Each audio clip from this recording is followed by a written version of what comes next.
Of all the victories the United States secured in their pre-Olympic exhibition series, the game that was most comfortable was the victory against Serbia in Abu Dhabi. Even with the opposition featuring the Denver Nuggets' Nikola Jokic, widely acclaimed as the NBA's best player, the Americans blew the Serbs off the floor. So maybe a 110-84 victory to open the pursuit of a fifth consecutive gold medal isn't quite the cause for celebration that it seems. It's better than the alternative, though. And maybe it is a suggestion of what might be possible now that USA basketball has all its senior men. 1. Is Kevin Durant even human? The one question that lingered throughout the five-game exhibition series, in advance of Paris 2024, was what the team would look like once Durant was available to play. Because of an issue with his calf, he did not appear for a minute in any of those games.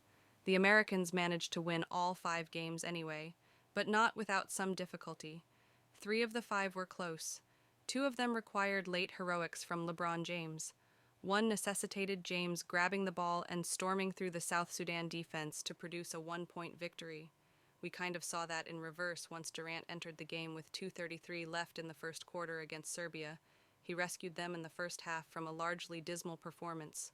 What would the score have been if Durant had not entered to make all 8 of his field goal attempts, including 5 strikes from three-point range and a ridiculous fall-away jumper to beat the first-half buzzer and give the U.S. a 9-point lead? He missed the only shot he attempted in the second half, so it wasn't a perfect night, but it genuinely was promising for the Americans. His 23 points resulted in a +20 rating. He committed only 1 turnover in 17 minutes, which matters on a team that has been sloppy with the ball from the jump. 2. Does the starting lineup matter?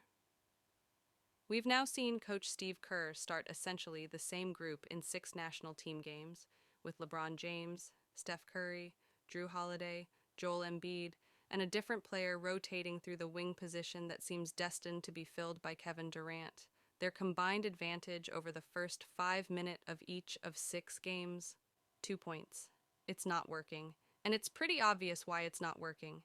Joel Embiid isn't consistently effective at either end of the floor. In the first half against Serbia, he was a -11 during his 6 minutes of playing time. Superstar Nikola Jokic wound up with 20 points on 8 of 15 shooting for Serbia, so maybe Embiid's physicality wore on him a bit. But Embiid's wretched play and pick-and-roll defense mattered. He wound up a -8 for the game, the only negative rating among the 10 U.S. players who appeared.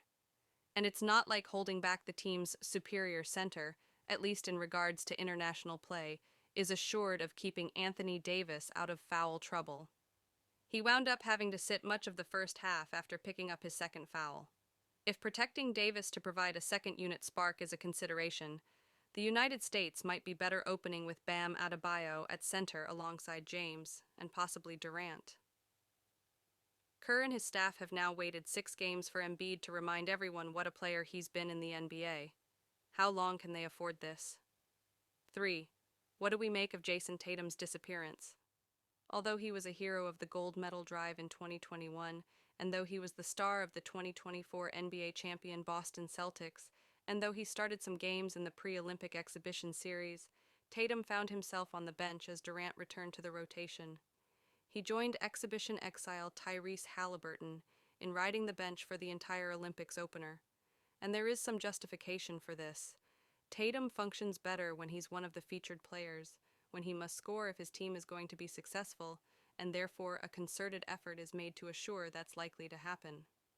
In Tokyo in the summer of 2021, with Damian Lillard searching in vain for his shooting touch and Durant was looking around for help, Tatum arose to deliver what the U.S. needed. There would have been no gold medal without him. This team does not need to build itself around someone like Tatum, not with elite shooting from Booker, Curry, Durant, and at times Edwards, Holiday, and James. Tatum is less reliable as a distance shooter. He did not make a three-pointer in the exhibition series. He's got a variety of ways to score that benefit from the NBA's emphasis on the screen and roll game and isolation offense. It's conceivable Tatum still could matter for this team. With the gold as the goal, it'd be best if it never comes to that.